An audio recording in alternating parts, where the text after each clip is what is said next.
নমস্কার, কল্পতরু অনুষ্ঠানে আপনাদের সবাইকে স্বাগত জানাই। এটি আপনাদের অত্যন্ত প্রিয় একটি জ্যোতিষ শাস্ত্রের লাইভ ফোন ইন অনুষ্ঠান। আমরা সবাই জানি এই অনুষ্ঠানটিকে দেখার জন্য আপনারা অধীর আগ্রহে অপেক্ষা করে বসে থাকেন, কারণ এই অনুষ্ঠানটি থেকে আপনারা জীবন সম্পর্কে অনেক অজানা জিনিস জানতে পারেন, বুঝতে পারেন এবং এই অনুষ্ঠানটি কিন্তু আপনাদের একটা ভরসার জায়গা। এই অনুষ্ঠানটি থেকে আপনারা একটা আশার আলো খুঁজে পান, কারণ এই অনুষ্ঠানে উপস্থিত থাকেন স্বনামধন্য জ্যোতিষী সুব্রত চক্রবর্তী, কৃষ্ণমূর্তি সনাতন জ্যোতিষ বিশেষজ্ঞ, হস্তরেখাবিদ, বাস্তুবিদ, শাস্ত্রসম্মত জ্যোতিষ, যিনি বিশ্বাস করেন one time remedy, life time বেনিফিটে।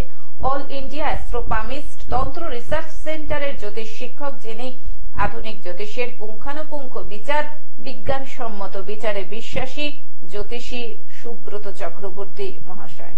সাহিত্যে এমএ বিএড, জ্যোতিষবিদ্যা বাচস্পতি, জ্যোতিষবিদ্যা বারিধি, গোল্ড মেডেলিস্ট এবং এই বছর অর্থাৎ 2024 সালে সুব্রত তাকে আন্তর্জাতিক সংস্থা HBT থেকে জ্যোতিষ মহাগৌরব সম্মানে ভূষিত করা হয়েছে, কারণ তার প্রতিকারে উপকৃত বহু মানুষ বিজ্ঞানসম্মত পদ্ধতিতে যার প্রতিকার কথা বলে। কারণ সুব্রত তার প্রতিকার করেন সম্পূর্ণ চক্রম D38 এবং কর্ম ভাবাকুবের চক্রম D31 চার্টের উপরে ভিত্তি করে।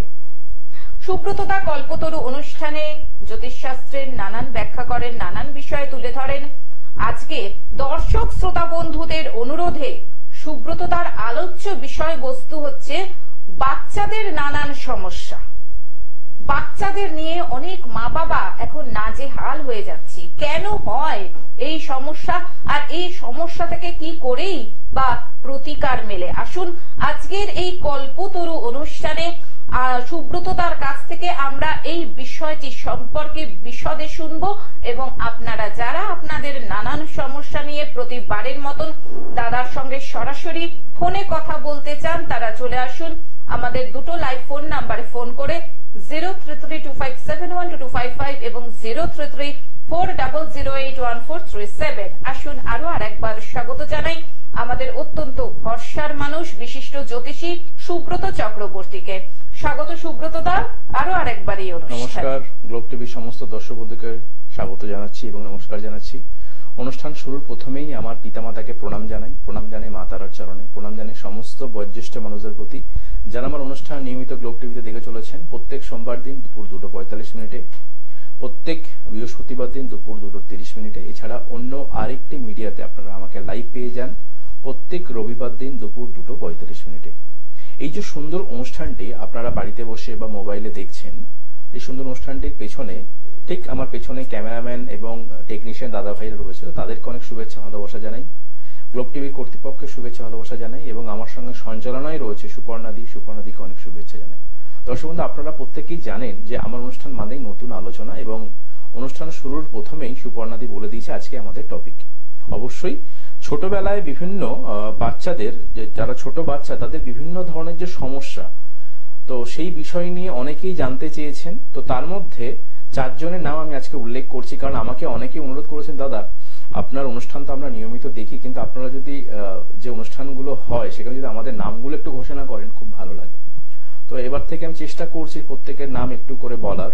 তো আজকের বিষয়টা হচ্ছে ছোট বাচ্চাদের অনেকের ক্ষেত্রে প্রশ্ন করছেন যে দাদা আমার বাচ্চা ছোট, ক্লাস 1-এ পড়ছে বা ক্লাস 2-তে পড়ছে বা কেউ 4-এ পড়ছে, কেউ 5-এ পড়ছে, কেউ হয়তো ক্লাস 9-10-এ পড়ছে। বিশেষ করে ছোট বাচ্চাদের নিয়ে অনেকে জানতে চেয়েছেন যে বাচ্চারা এই বয়সের ক্ষেত্রে এত পরিমাণে চঞ্চলতা, এত পরিমাণে দুষ্টুমি করছে যে স্কুল থেকে সেখানে কমপ্লেন চলে আসছে, বা বাচ্চাদের বিভিন্ন ধরনের সমস্যা তৈরি হচ্ছে, মিথ্যা কথা বলছে, বড়দের কথা শুনছে না, পড়াশোনার প্রতি একটা অবহেলা প্রচুর পরিমাণে দেখা যাচ্ছে। কারণ ছোটবেলায় বাচ্চাদের মধ্যে চঞ্চলতা থাকবে, এটা স্বাভাবিক, এটা একেবারেই যে অস্বাভাবিক বিষয় তা নয়। ছোটবেলায় বাচ্চাদের মধ্যে চঞ্চলতা থাকবে, এটা স্বাভাবিক বিষয়। কিন্তু তার মধ্যে থেকেও কিছু গার্জিয়ানরা প্রচুর পরিমাণে পাজেলড হয়ে যাচ্ছে। মানে একজন তো ফোন করে বলছেন, দাদা আমার এমন অবস্থা, মানে আমি বাচ্চাকে নিয়ে সামলাতে পারছি না, মানে একে কিছু করুন বা এমন কিছু করুন যাতে একটু শান্ত হয়ে যায়। তো যারা বিশেষ করে মারা বাড়িতে থাকেন তারা বোঝেন যে একটা ছোট্ট বাচ্চাকে হ্যান্ডেলিং করা কতটা মানে টাফ বিষয় একটা। বাবারা তো অনেকের ক্ষেত্রে বাইরে থাকেন বা কর্মক্ষেত্রে থাকেন, তারা হয়তো বিষয়টা জানতে জানে, কিন্তু আজকে অনেক বাবারাও প্রশ্ন করেছেন। তো আজকে এই যে প্রশ্নগুলো রেখেছেন সেখানে আমি 4 জনের নাম একটু ঘোষণা করছি। কলকাতা থেকে রানা দত্ত প্রশ্ন করেছিলেন এই বিষয়ের উপর, যে তার বাচ্চা প্রচন্ড পরিমাণে দুষ্টু এবং তার মা একদম পাজেলড হয়ে যাচ্ছেন, এবং এই বাচ্চাকে নিয়ে স্বামী স্ত্রীর মধ্যে একটা অশান্তিও তৈরি হয়েছে। মা এত বকাবকি করে, বাবা সেটা মেনে নেন না, সেটা নিয়ে একটা অশান্তি। কলকাতা থেকে রানা দত্ত, রানাবাবু আপনি প্রশ্ন পাঠিয়েছিলেন, অবশ্যই আপনার উত্তর দেব। এবং সেই সঙ্গে বর্ধমান থেকে জানিয়েছিলেন, এই বিষয়ে জানতে চেয়েছেন স্বপন পালিত বর্ধমান থেকে। এছাড়া মেদিনীপুর পূর্ব মেদিনীপুরের বাজকুল থেকে আমাকে প্রশ্ন পাঠিয়েছিলেন কাকলি সাহু এবং শ্রাবণী মজুমদার কোচবিহার থেকে। এবং শ্রাবণীর মজুমদারেরও ঠিক একই প্রশ্ন। তার 2 বছর বলছি, ক্লাস 2 পড়ছে বাচ্চা। তো প্রচন্ড পরিমাণে চঞ্চল, প্রচন্ড পরিমাণে দুষ্ট, এবং এর মধ্যে নাকি অলরেডি হাতে চোট লেগেছে, মাথায় চোট লেগেছে, একবার হাত ভেঙেছে, এবার মাথাও ফাটিয়েছে। তো যাই হোক, এই বিষয় নিয়ে আমি আলোচনা করবো, ভাবলাম যে আজকে এই বিষয় নিয়েই সাজাই অনুষ্ঠানটা। তো আপনারা যে 4 জন পাঠিয়েছেন, আপনাদের বিষয় নিয়ে আলোচনা করবো। এবং যারা মনে করছেন আপনারা কোন বিষয় নিয়ে আলোচনা শুনতে চান, আমার যে হোয়াটসঅ্যাপ নাম্বার রয়েছে 9831707058, এখানে হোয়াটসঅ্যাপ করতে পারেন বা মেইল করতে পারেন subrata7070@gmail.com। আপনারা কোন বিষয়ে জানতে চাইছেন, কি আলোচনা শুনতে চাইছেন, আপনাদের যদি কিছু মতামত থাকে অনুষ্ঠান বিষয়ে, আপনারা সেখানে আপনাদের মতামত জানাতে পারেন। তো দেখুন, আমাদের এই ছোট বাচ্চাদের ক্ষেত্রে চঞ্চলতা একটা স্বাভাবিক বিষয়, কিন্তু আমি আজকে 4টে বিষয় নিয়ে আলোচনা করব, 4টে পার্ট নিয়ে। মানে আমাদের চক্রমের 4টে বিষয়, সেটা হচ্ছে ন্যাটাল চার্ট, রাশি চক্র বা লগ্ন কুণ্ডলী যেটা বলেন। সেকেন্ড পার্ট চলে আসছে আমাদের নবাংশ। থার্ড পার্ট হচ্ছে ভাবচক্র, এবং হওয়ার শেষে যেটা সব থেকে ইম্পর্টেন্ট, যেটা অনেক জ্যোতিষীরাই করেন না এবং যার জন্য প্রতিকারের সব থেকে ইম্পর্টেন্ট জায়গা, সেটা হচ্ছে সম্পূর্ণ চক্র। দেখবেন, আমরা যদি প্রথমে চলে আসি, আপনাদের যাদের বাচ্চাদের ন্যাটাল চার্ট করা আছে, যদি একদম প্রথম থেকে শুরু করছি, তারপর আমি আস্তে আস্তে ভেতরে যাব। ন্যাটাল চার্টে যদি আপনি দেখতে পান বা লগ্ন কুণ্ডলীর মতো দেখতে পান যে চতুর্থ ভাব এবং পঞ্চম ভাবের অধিপতি যদি কিছুভাবে অশুভ অবস্থাতে রয়েছে বা অশুভ গ্রহ দ্বারা চতুর্থপতি পঞ্চমপতি ড্যামেজ হয়ে থাকে, তাহলে বুঝবেন সেই ছোট বাচ্চাদের ক্ষেত্রে, ছোট বয়সে বিশেষ করে যাদের ক্ষেত্রে কেতুর মহাদশা, শুক্রের মহাদশা, রবির মহাদশা বা শনির মহাদশায় জন্ম, তাদের ক্ষেত্রে কিন্তু চতুর্থপতি পঞ্চমপতি যদি অশুভ গ্রহের সঙ্গে সংযুক্তকরণ হয়ে থাকে, তাহলে সেই মহাদশা অন্তর্দশার ওই সময় পিরিয়ডের মধ্যে কিন্তু তার চঞ্চলতা প্রচুর পরিমাণে থাকতে পারে। এবার এখানে শ্রাবণী মজুমদার বলেছিলেন তার বাচ্চার মাথায় এবং হাতে চোট লেগেছে। তার বাচ্চার ডেট অফ বার্থটাও পাঠিয়েছিলেন। সেই ডেট অফ বার্থ অনুযায়ী আপনাকে বলে দিচ্ছি, আপনাদের সন্তানের ক্ষেত্রে দেখবেন, আপনার সন্তানের চার্টের ক্ষেত্রে আমি যে চার্টটা দেখছি আমার সামনে রয়েছে আপনার সন্তানের, তো ওনার ক্ষেত্রে ছোট বাচ্চার ক্ষেত্রে যেটা প্রবলেমটা হয়েছে, যে কেতুর মহাদশায় জন্ম, যেটা আমি প্রথমেই বলছিলাম, কেতুর মহাদশায় জন্ম। এখন বর্তমানে কেতুর মহাদশাটা চলছে এবং ভোগ্যও করছে কিছুটা। কেতুর মহাদশা চলে 7 বছর, কিন্তু ভোগ্য হচ্ছে ওনার ছেলের 5 বছর। মানে আপনার ছেলের মোটামুটি ভোগ্য হয়ে এসছে, 3-4 বছর ভোগ্য হয়ে গেছে, এখনো মোটামুটি 2 বছর ভোগ্য রয়েছে। এখন এই সময়ের ক্ষেত্রে বিশেষ করে কেতু বুধের যেহেতু ইনভলভ রয়েছে এবং কেতুর সঙ্গে যেহেতু রাহু সমসপ্তমে অবস্থান করে, এবং সেখানে কেতু কিন্তু চতুর্থপতি, দ্বিতীয়পতি এবং লগ্নপতির সঙ্গে যুক্ত, যেটা ইন্ডিকেশন করছে কোনো হাড়জনিত সমস্যা বা পায়ে বা হাতে কোনো আঘাত পাওয়া, বা সেখানে যেহেতু লগ্নপতি যুক্ত রয়েছেন, মাথায় কোনো আঘাত প্রাপ্তি যোগ সেটা অলরেডি হয়ে গেছে। তো আমার মনে হয় এরপরে আর হবে না, এটা নিয়ে আপনি নিশ্চিন্ত থাকুন।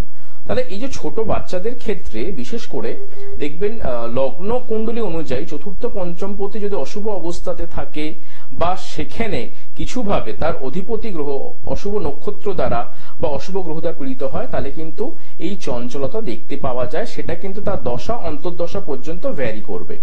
এটা গেল আমাদের প্রথম জায়গা।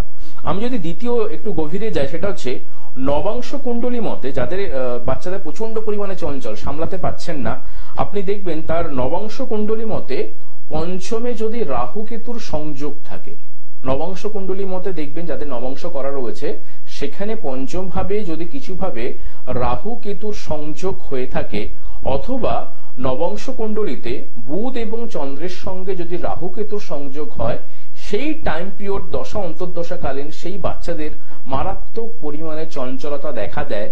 এবং সেই নবাংশ চার্টের গ্রহ এবং নক্ষত্র যদি দ্বিতীয়পতি লগ্নপতির সঙ্গে সংযুক্তিকরণ হয়, ওই সময়ের যে ব্যবধান, মানে ওই সময়টা বিশেষ করে সেখানে দেখতে হবে যে তার কেতু বা শুক্র বা রাহু কোন গ্রহ অশুভ অবস্থাতে রয়েছে, সেই সময়কালীন তার কিন্তু বিভিন্ন ধরনের চোট আঘাত আসতে পারে। তাহলে ছোট বাচ্চারা ছোট বয়সে অনেক ধরনের আঘাতের সমস্যা পান, কোন জায়গায় সে আঘাত পেতে পারে পার্টিকুলার সেই জায়গাটাও কিন্তু বলা সম্ভব হয় নবাংশ চক্র অনুযায়ী।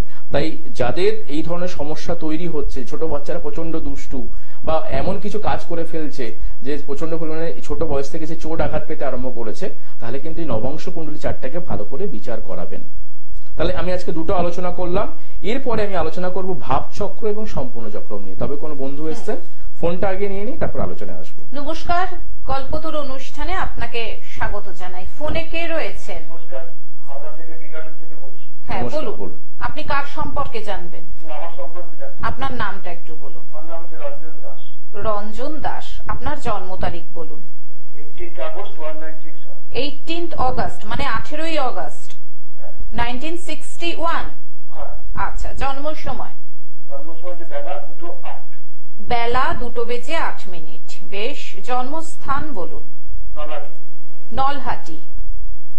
নলহাটি, বীরভূম। হ্যাঁ। আচ্ছা, শুক্রবার ছিল কি রঞ্জন বাবু?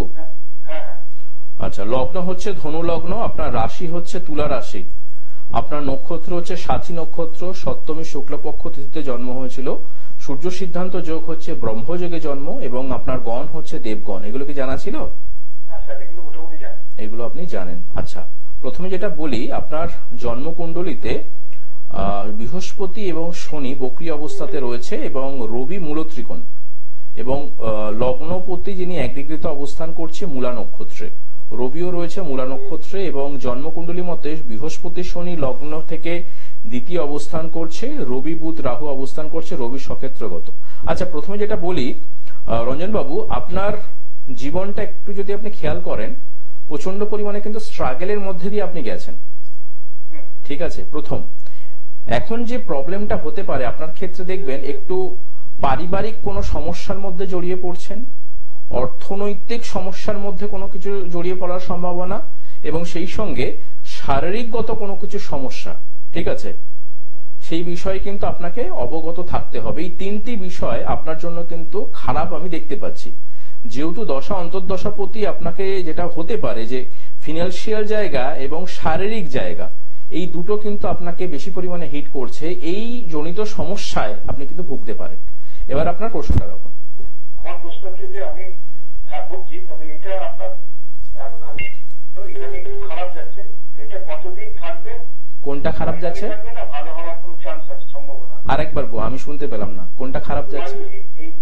খারাপ এখন যাচ্ছে আগের থেকে কিছুটা বেশ, কিন্তু মানে ভালোই খারাপ যাচ্ছে, কিন্তু এটা এরকম থাকবে না আগামী? খারাপ যাচ্ছে, কোন বিষয়টা খারাপ যাচ্ছে একটু যদি বলেন, কোন জায়গাটা খারাপ যাচ্ছে? ফিনান্সিয়ালিটা যাচ্ছে বেশি, আমি বলেছি। আর এছাড়া? ধরুন শারীরিক খুব একটা এখনো পর্যন্ত যায়নি, তবে ফিনান্সিয়ালি যাচ্ছে খারাপ। ফিনান্সিয়াল যাচ্ছে। শারীরিক সমস্যা আপনাকে হয়তো এখনো গ্রাস করেনি, কিন্তু শারীরিক সমস্যা আপনার মোটামুটি 3-4 মাসের মধ্যে, আপনার যা দশা অন্তর্দশাপতি রয়েছে, আপনাকে মোটামুটি এই 2024-এর শেষের দিক থেকে কিন্তু বিভিন্ন ধরনের শারীরিক সমস্যা আসবে, ঠিক আছে? কিন্তু আপনাকে যেটা মেনলি করবে, যেটা পারিবারিক সমস্যা এবং অর্থনৈতিক, ঠিক আছে? এই অর্থনৈতিক জায়গাটা আপনার ক্ষেত্রে দেখুন, বিংশোত্তরী প্রত্যন্তর দশা এবং বিংশোত্তরী মহাদশা, এবং আপনার ন্যাটাল চার্টে যদি সম্পূর্ণ চক্রমটা করিয়ে থাকেন, আপনি সম্পূর্ণ চক্রমটা, আমি লগ্ন কুণ্ডলী বলছি না, সম্পূর্ণ চক্রম যদি আপনি করিয়ে থাকেন, দেখবেন আপনার নবমপতি, একাদশপতি, সে ষষ্ঠপতি এবং অষ্টমপতির সঙ্গে যুক্ত রয়েছে, এবং যেহেতু দ্বিতীয় পতি কানেক্টিভিটি, তাহলে সেখানে কি হচ্ছে? অর্থনৈতিকগত সমস্যা। আপনি পরিবারের জন্য অনেক কিছু করছেন, অনেক কিছু চেষ্টা করছেন, কিন্তু কোনো কাজেই না একটা দিশা পাচ্ছেন না, এবং যে কোনো কাজের ক্ষেত্রে একটা বাধা বিঘ্নতা চলে আসবে, এবং দিনের শেষে যেটা মনে হবে, মাসের শেষে যে অর্থটা রোজগার করলাম সেটা তো সঞ্চয় হচ্ছে না, উল্টে ঘর থেকে অনেক অর্থ কিন্তু বেরিয়ে যাবে আপনার, সেই জিনিসটাই তো হচ্ছে আপনার। তো আমার মনে হয় আপনি সম্পূর্ণ চক্রমের আপনার নবমপতি একাদশপতিকে একটু প্রতিকার প্রতিবেদনের জায়গায় আসুন, কারণ আপনার দশা অন্তর্দশাপতি বলছে আপনি যদি সাধারণভাবে এই নবমপতি একাদশপতির প্রতিকার রাখতেন, তাহলে কিন্তু ফিনান্সিয়াল জায়গা বা পারিবারিক সমস্যাটা কিন্তু আসতো না, এই জায়গাটাকে আপনি কিন্তু অ্যাভয়েড করতে পারতেন। এবার এই প্রতিকারের বিষয়টাকে নিয়ে আপনি যেহেতু ফোনে রয়েছেন রঞ্জন বাবু, আপনাকে রেখেই আমি বলছি দেখবেন আমাদের মানুষের জীবন দুভাগে আমরা চলতে পারি, সেটা হচ্ছে কি একটা প্রতিকার ছাড়া, আর একটা হচ্ছে আমাদের সাধারণ, মানে প্রতিকার ছাড়া আমরা চলতে পারি, প্রতিকার নিয়ে আমরা চলতে পারি। এই আপনি যদি এখন প্রতিকার ছাড়া চলেন তাহলে দেখবেন এই সমস্যাটা আপনি কিন্তু নিয়ে চলছেন, কোথাও মনে হবে যেন একটা বোঝা বা একটা সমস্যা নিয়ে আমি যেন জীবনে চলছি, বুঝতে পেরেছেন? কিন্তু এই জায়গাটাকে আপনি যখন নবমপতি একাদশপতির প্রতিকার প্রতিবিধান করবেন তখন দেখবেন এই যে পারিবারিক সমস্যা বা আর্থিক সমস্যা একটা মানে চরম আকার দেখা দিচ্ছে, এই জায়গাটাকে আপনি কিন্তু অনেকটা মিটিয়ে ফেলতে পারবেন। এবং আপনাকে আমি এখন থেকে বলছি 2024-এর শেষের দিক থেকে আপনার বিশেষ করে পেটের সমস্যা, হাড়ের সমস্যা এবং সেই সঙ্গে হচ্ছে হার্ট, হৃদয়গত সমস্যার কিন্তু সমস্যার ইন্ডিকেশন কিন্তু শুরু হতে পারে, সেই বিষয়ে একটু অবগত থাকবেন। এবং যদি পারেন আপনি যেই এতদিনের বোঝাটা বয়ে নিয়ে যাচ্ছেন, নবমপতি এবং একাদশপতিকে যদি প্রতিকার প্রতিবিধান করেন আপনি অনেক ভালো থাকবেন, স্বাচ্ছন্দ্য থাকবেন। ঠিক আছে? এই যে বললাম যে প্রতিকার ছাড়া একটা জীবন হয় আর প্রতিকার নিয়ে একটা জীবন, চুজিংটা আপনার। ঠিক আছে, ভালো থাকবেন। ফোন করার জন্য ধন্যবাদ। সুব্রত তার কথার সূত্র ধরেই বলি, যারা মনে করছেন প্রতিকার করাবেন, যারা মনে করছেন প্রতিকার করিয়ে জীবনটাকে সমস্যা মুক্ত করে গড়ে তুলবেন, তাদের জন্য দেখুন বুকিং নাম্বার অর্থাৎ চেম্বারের বুকিং নাম্বার স্ক্রলে যাচ্ছে। এছাড়া আমি বলে দিচ্ছি 9831707058, এছাড়াও রয়েছে 9874207060। বিভিন্ন জায়গায় দাদার চেম্বার রয়েছে। সোমবার শ্যামবাজার খড়িয়াপুকুর, মঙ্গল ও রবিবার গড়িয়া, বুধবার দুর্গাপুর বর্ধমান, বৃহস্পতিবার ব্যারাকপুরে 15 নম্বর রেলগেট আমরা ক্লাবের দোতলায় বিকেল 4টে থেকে 6টা এবং বৃহস্পতিবারই 6টা থেকে 8টা নৈহাটি ঋষি বঙ্কিমচন্দ্র কলেজের পাশে অঞ্জলি জ্যোতিষ বিভাগে, শুক্রবার পশ্চিম মেদিনীপুর টাউনে, শনিবার হাওড়া বালিবাজার। এছাড়াও শিলিগুড়িতে সুব্রত তাকে আপনারা পাবেন প্রতি মাসের 8 থেকে 14 তারিখ শিলিগুড়ি হেলকাট রোডে সেবক মোড়ে রত্ন ভান্ডার জুয়েলার্স, এবং প্রতি মাসের 15 থেকে 18 তারিখ শিলিগুড়ি সিটি সেন্টারে রত্ন ভান্ডার জুয়েলার্সে। এছাড়াও দাদার চেম্বার রয়েছে পূর্ব মেদিনীপুর এগরা এবং পশ্চিম মেদিনীপুরের বালিচক ডেবরাতে। দাদা আমরা আলোচনায় চলে যাবো না ফোনটা নিয়ে নিচ্ছি। নমস্কার, স্বাগত জানাই আপনাকে কল্পতরু অনুষ্ঠানে। ফোনে কে রয়েছেন বলুন? হ্যাঁ নমস্কার, আমি নদিয়ার চাকদা থেকে বলছি। নমস্কার, কার সম্পর্কে জানবেন? আমি নিজের সম্পর্কে। নামটা বলুন আপনার। আমার নাম হচ্ছে অশোক বণিক। অশোক বণিক, নমস্কার। নমস্কার, জন্ম তারিখ বলুন। 7/3/1980। 7/3/1980, জন্ম সময় সকাল 10টা 10, জন্মস্থান কলকাতা। সকাল 10টা 10 কলকাতা। দাদার অনুষ্ঠান কতদিন ধরে দেখছেন? মাঝে মধ্যে দেখা হয়, নিয়মিত দেখা হয় না। আচ্ছা, কিরকম লাগে সুব্রত তার অনুষ্ঠান? মোটামুটি ভালোই লাগে, সেই কারণেই তো ফোনটা করা। আগে কয়েকদিন চেষ্টা করে লাইন পাইনি। বেশ, ধন্যবাদ জানাই আপনাকে, আপনি শুনতে থাকুন। আচ্ছা, আপনার জন্মবারটা কি শুক্রবার ছিল? হ্যাঁ স্যার, শুক্রবার ছিল। আচ্ছা, লগ্ন হচ্ছে বৃষ লগ্ন, রাশি হচ্ছে তুলা রাশি, আপনার নক্ষত্র হচ্ছে বিশাখা নক্ষত্র, পঞ্চমী কৃষ্ণপক্ষ তিথিতে জন্ম হয়েছিল, সূর্য সিদ্ধান্ত যোগ, ব্যাঘাত যোগ, এবং আপনার গণ হচ্ছে দেবারি গণ। এগুলো কি জানা ছিল? আচ্ছা, আপনার যেটা প্রশ্ন বা রাখতে পারেন, আপনার দেখবেন কর্ম সংক্রান্ত বিষয় নিয়ে কিন্তু একটু সমস্যা যেতে পারে। একদম, আমি ওই জন্যই বললাম যে কর্ম নিয়ে আপনার প্রশ্ন হতে পারে, এবং কর্ম সংক্রান্ত আমি এই প্রশ্নটা কেন করলাম, দেখুন আমরা তো একটা চার্ট ওয়াইজ বুঝতে পারি, তার ভাইব্রেশনটা পাই বা হোরারিটা আমরা সঙ্গে সঙ্গে করার চেষ্টা করি। দেখুন আপনার জন্মকুণ্ডলী যদি আপনার জানা থাকে, আপনি দেখবেন জন্মকুণ্ডলীতে আপনার বুধ বক্রী অবস্থাতে রয়েছে, মঙ্গল এবং বৃহস্পতি বক্রী অবস্থাতে রয়েছে। এই যে শুক্র অশ্বিনী নক্ষত্র অবস্থান করছেন, লগ্ন রোহিণী নক্ষত্রে রয়েছে, লগ্নের ডিগ্রি হচ্ছে 10 ডিগ্রি। ঠিক আছে, এবার লগ্ন কুণ্ডলী মত অনুযায়ী আপনার দেখবেন রবি বুধ এবং কেতুর অবস্থান রয়েছে লগ্ন সাপেক্ষে আপনার অবস্থান করছে হ্যাঁ নবম ভাবে। দেখুন আপনার চার্টের যা অবস্থান এবং সম্পূর্ণ চক্রমের যে অবস্থান, তাতে দেখতে পাচ্ছি আপনার কর্মজগতে নিয়ে যথেষ্ট সমস্যা তৈরি হবে। কেন? কর্মজগতে স্থায়িত্বকরণ, প্রথমত কর্মজগতে ভালো কিছু প্রতিষ্ঠা পাওয়া, সেটা কিন্তু আপনার এখনো পর্যন্ত সঠিকভাবে হয়ে ওঠেনি। মানে কোনো মতে আপনি কর্ম করছেন, কিন্তু সেখানে সেই জায়গা থেকে যে ভালো কিছু বেনিফিট পাওয়া, ভালো কিছু রোজগার পাওয়া, বা আপনি যে গর্বের সঙ্গে বলতে পারবেন যে কাজ করে আমি যথেষ্ট স্যাটিসফ্যাকশন পাচ্ছি, সেটা কিন্তু একেবারেই নেই। প্রথম না, এটা একদম সত্যি কথা। ওইভাবে চলছে দ্বিতীয় যে বিষয়টাতে আসবো সেটা হচ্ছে দেখবেন আপনি বিবাহ কি করেছেন? আচ্ছা, এবার আপনি দেখবেন বিবাহ করেছেন, আপনার বিবাহিত জীবন নিয়েও কিছু সমস্যা রয়েছে। আমি আর এই বিষয় নিয়ে ডিটেলস আলোচনা করছি না। থার্ড যে পয়েন্টটা বলবো, দেখবেন ইদানিং আপনি একটু খেয়াল করবেন আপনার লোয়ার অ্যাবডোমেন অর্থাৎ পেটের সমস্যা এবং নার্ভ জনিত এবং মাথার যন্ত্রণার সমস্যায় কিন্তু ভুগতে পারে। বুঝতে পেরেছেন? লোয়ার অ্যাবডোমেন, ঠিক আছে। তো এইগুলো কিন্তু আপনার ক্ষেত্রে হবে। এবার এর বাঁচার উপায়টা আপনাকে একটু বলে দিই। দেখবেন আপনার জন্মকুণ্ডলী বা সম্পূর্ণ চক্রমে যেহেতু নবম ভাব এবং ষষ্ঠ ভাব এবং লগ্নপতির সঙ্গে দ্বিতীয় পতি, অর্থাৎ আপনি যদি পারেন লগ্নপতি এবং দ্বিতীয় পতির যদি প্রতিকার প্রতিবিধান করতে পারেন তাহলে দেখবেন কর্মক্ষেত্রে একটা স্থায়িত্ব আসছে, দাম্পত্য জীবনে একটা ভালো সম্পর্ক তৈরি হচ্ছে পরিবারের সাথে, এবং এই যে বললাম শারীরিকগত কিছু সমস্যার ইন্ডিকেশন, বিশেষ করে লোয়ার অ্যাবডোমেন গত প্রবলেম যেটা আপনার অলরেডি শুরু হয়ে গেছে, যদি চার্ট ওয়াইজ আমি বলে থাকি আপনি সেটা স্বীকারও করলেন, তাহলে সেই জায়গাগুলো যদি শুরু হয়ে থাকে আপনি লগ্নপতি এবং দ্বিতীয় পতি প্রতিকারটা করাবেন, তাহলে দেখবেন কর্মে একটা ভালো সুযোগ সুবিধা, আর্থিক রোজগার এবং জীবনে আপনি অনেক উন্নতি সাধন করতে পারছেন। যদি পারেন এই জায়গাটার একটা প্রতিকার প্রতিবিধান করবেন। আজকে সময় যেহেতু একদম কম নেই, বাকি রয়েছে, আমি জাস্ট আলোচনা করি আমাদের যে বিষয়টা ছিল। দেখবেন আমি আলোচনা করছিলাম দুটো নিয়ে, বললাম সেটা হচ্ছে ন্যাটাল চার্ট এবং নবাংশ। ভাবচক্র নিয়ে একটু আলোচনা করে নিই। দেখবেন ভাবচক্রে যাদের ক্ষেত্রে ভাবচক্রে বুধের অবস্থান অত্যন্ত গুরুত্বপূর্ণ। সেখানে দেখতে হবে যে বুধ আপনার জন্মছকে অর্থাৎ আপনার সন্তানের জন্মছকে ভাবচক্রে বুধ কিভাবে অবস্থান করছে, এবং সব থেকে যেটা ইম্পর্টেন্ট তার ডিগ্রি। যদি বুধের ডিগ্রি কিছুভাবে, আমরা সবসময় একটা ভাগ করেছি, দেখবেন আমাদের যে কোনো সুস্থ স্বাভাবিক একজন ছাত্রছাত্রীর ক্ষেত্রে ডিগ্রি যদি 20 ডিগ্রির ওপরে অবস্থান করে, বুধের ডিগ্রি বিশেষ করে, তাহলে সেই জাতক জাতিকারা প্রচন্ড নম্র হয়, ভদ্র হয়, এবং সেই সঙ্গে সেই জাতক জাতিকার চতুর্থপতি দশমপতির সঙ্গে যদি ভালো সংযোগ থাকে তাহলে পিতামাতার কথা কিন্তু সে মেনে চলে। এবং তার উল্টোটা তৈরি হয় যখন তার ভাবচক্রে বুধের ডিগ্রি 20 ডিগ্রি নিচে অবস্থান করে বা 10 ডিগ্রি নিচে অবস্থান করে, সেই অনুযায়ী সেই জাতক জাতিকার চঞ্চলতা প্রচুর পরিমাণে বৃদ্ধি পায়। এবং সেই ভাবচক্রে বুধের সঙ্গে চতুর্থপতি বা দশমপতি বা দ্বিতীয় পতি বা লগ্নপতির কি সম্পর্ক সেটা ভালো করে দেখা দরকার।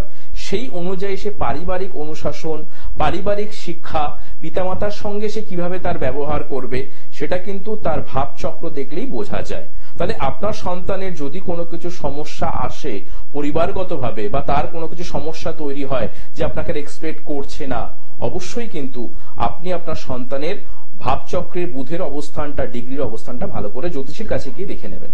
এবং সর্বশেষে যেটা বলি সেটা হচ্ছে সম্পূর্ণ চক্রম। সম্পূর্ণ চক্রমে একজন সন্তান সে ভালো সুশাসন পাবে কিনা, সে ভালো শিক্ষা গ্রহণ করবে কিনা, সে বাবা মাকে এক্সপেক্ট করবে কিনা, বা তার চঞ্চলতাটা প্রচুর পরিমাণে হবে কিনা, সেটা একমাত্র হতে পারে তার পঞ্চম ভাবের উপর। অর্থাৎ আমরা প্রত্যেকেই জানি যে পঞ্চমের পঞ্চম হচ্ছে নবম, আবার নবমের নবম হচ্ছে পঞ্চম লগ্ন সাপেক্ষে। তাহলে সেক্ষেত্রে পঞ্চমপতি নবমপতি অত্যন্ত ইম্পর্টেন্ট সম্পূর্ণ চক্রমে সেই জাতক এবং জাতিকার ক্ষেত্রে কিভাবে অবস্থান করছে। সেখানে রুলিং প্ল্যানেট অনুযায়ী বুধ কেতুর সঙ্গে যদি যুক্ত হয়ে থাকে তাহলে সেখানে একটা বুধ কেতু এবং শুক্র, তাহলে অর্থাৎ বুধ শুক্রের রাজযোগ তৈরি হলো, কিন্তু সেখানে শুক্র কেতুর সংযোগ পঞ্চমপতি এবং নবমপতিকে ড্যামেজ করছে, যার জন্য তার দশা অন্তর্দশা অনিপতি বা দশার যে ভোগ্যকাল অনুযায়ী ওই পিরিয়ডটা সে কিন্তু প্রচন্ড পরিমাণে চঞ্চলতা বা মানসিক অস্থিরতার জায়গায় এমন তৈরি হবে, সেখানে তার চতুর্থপতি তার দশমপতি প্রচন্ড পরিমাণে ড্যামেজ হবে। তার জন্য অনেক বাবারা প্রশ্ন করেছেন, বিশেষ করে যে স্বপন পালিত উনি বলেছেন যে বাবা মার সঙ্গে দ্বন্দ্ব হচ্ছে সন্তানকে নিয়ে, অর্থাৎ মা প্রচুর পরিমাণে শাসন করছেন কিন্তু বাবা সেটাকে দেখতে পাচ্ছেন না, সেখানে একটা অসুস্থতার জায়গা তৈরি হচ্ছে। তাহলে সন্তানের ভবিষ্যৎ আমরা যখন ছোট থেকে তাকে দেখব, তার ক্ষেত্রে কিন্তু প্রত্যেকটা চার্ট, ন্যাটাল চার্ট, আপনার ক্ষেত্রে নবাংশ চার্ট, ভাবচক্র, সম্পূর্ণ চক্রমকে ভালো করে যদি দেখান এবং সেই মতো ছোট থেকে একটা ছোট বাচ্চা যদি কাউন্সিলিং করানো যায়, তাকে একটা সুস্থ স্বাভাবিক এবং শিক্ষাময় জীবন কিন্তু দেওয়া যেতে পারে। অসংখ্য ধন্যবাদ সুব্রত দা, আপনাকে ধন্যবাদ।